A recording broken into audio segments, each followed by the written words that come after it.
مرحبا بكم في هذا الفيديو.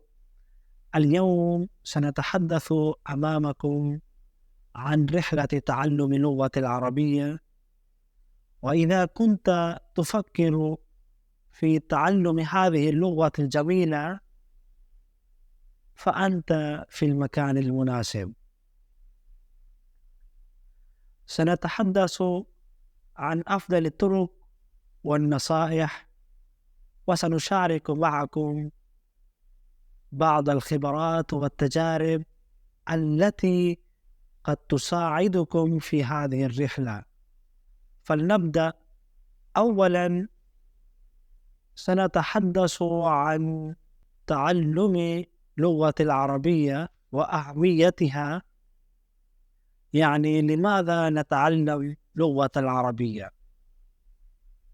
نتعلم لغة العربية لأنها لغة القرآن، والقرآن هي رسالة من ربنا عز وجل، ولا تقرأ ولا تفهم إلا بالعربية لأنها مكتوبة بالعربية.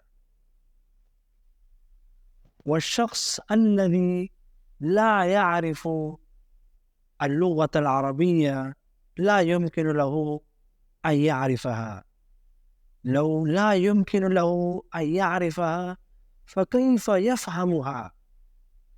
مثلا أن أحدا أرسل إليك الرسالة في لغة الإنجليزية وأنت لا تعرف لغته، فأنت تكون متفكرا ومتجولا هنا وهناك، وتذهب إلى من يعرف لغتها وتسأله ماذا تتحدث هذه الرسالة وماذا في هذه الرسالة.